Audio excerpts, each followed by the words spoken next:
Yesus mati di salib itu tidak menebus iblis. Yesus mati di salib menebus kita manusia berdosa ini yang segambar dan serupa dengan Allah.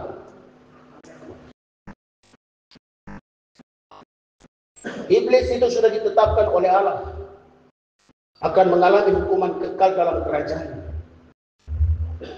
Tapi manusia berdosa yang mengalami penebusan dalam darah Kristus dikembalikan oleh Allah ke Firdaus.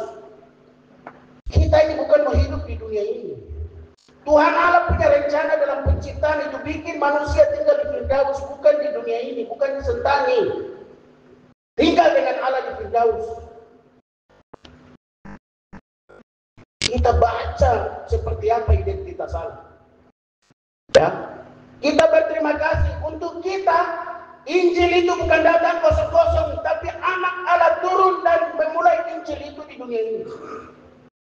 Ya, karena Injil itu adalah Yesus dan Yesus adalah Injil. Orang Israel hanya mengenal Allah itu dari suara.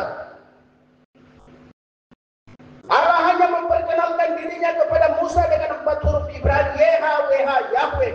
Aku adalah aku. Tapi sama kita, anak Allah ketemu kita di dunia ini. Amin.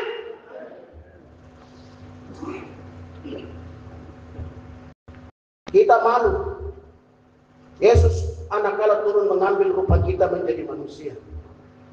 Yesus tinggal dengan kita. Yesus yang tidak punya keluarga di dunia ini, Allah membungkam mulut dunia ini membentuk sebuah keluarga bagi anaknya. Orang di dunia ini semua tahu bahwa orang menjadi raja itu datang dari sebuah istana. Tapi Allah adalah padam. Ya, api Roh Kudus di Kabupaten Jayapura ini telah padam. Karena kurang lebih hampir 10-15 tahun kita tidak lagi melakukan kebaktian kebangunan rohani di wilayah Kabupaten Jayapura. Itu artinya kita ini sudah lama mati. Ya, masih ditangisi dan belum dikubur. Kita tidak mudah melakukan pekerjaan Tuhan. Sebelum hari ini kita hadir dalam persekutuan gereja-gereja, lembaga-lembaga gereja. Semua kita ini terlahir dari satu istilah yang disebut prateistik. Prateistik itu adalah saat dimana kita ini berada dalam kebudayaan asli kita. Kita mengenal kasih, tapi kasih yang kita lakukan itu adalah kasih yang berlaku pada keluarga kita, pada kampung kita, pada suku kita. Itu disebut prateistik. Kita melakukan kasih itu hanya orang yang dekat dengan kita, di luar kita adalah musuh. Dari kebudayaan asli ini kita dipindahkan untuk masuk ke dalam teistik. Teistik itu adalah persekutuan yang ada di situ dengan melakukan budaya Kristen. Budaya Kristen ini kita semua terapkan dalam hidup kita. Memberikan perpuluhan, memberikan pengucapan syukur, berdiri mengaku iman, dan seterusnya, itu budaya Kristen. Dari teistik sampai ke prateistik, dari persekutuan adat asli, kita dipindahkan ke dalam persekutuan murid-murid Kristus. Yang hari ini sedang kita hadir sebagai lembaga-lembaga gereja. Ini persekutuan murid-murid Kristus. Dalam budaya Kristen. Yang nanti masuk ke dalam kerajaan surga oleh kitab Wahyu tidak menyebutkan satu lembaga gereja, tapi menyebutkan orang-orang percaya. Amin.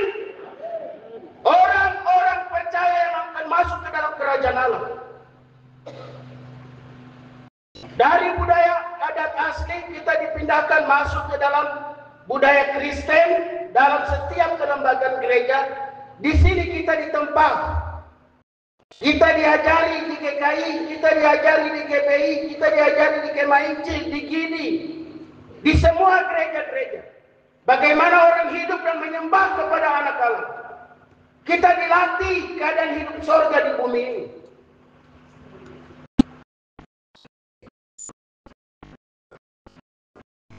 Yesus berdoa dari dunia ini kepada Bapaknya.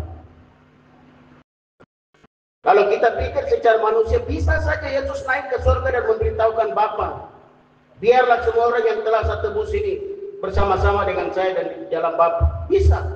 Tapi mengapa Yesus berdoa dari dunia ini kepada Bapanya di sorga? Seolah-olah Yesus tidak kembali ke sorga. Supaya dunia tahu bahwa penebusan yang telah dilakukan oleh anak Allah ini mahal harganya di dunia ini. Haleluya. Orang yang menyembah Allah, orang yang menyembah Yesus bukan orang-orang biasa. Karena dari ujung rambut kita sampai ujung kaki kita ini dibayar lunas seluruh darah dan hutang kita dari dosa itu. Dunia memurahkan kita dengan dosa, tapi anak Allah memahalkan orang yang percaya kepada Dia di dunia ini.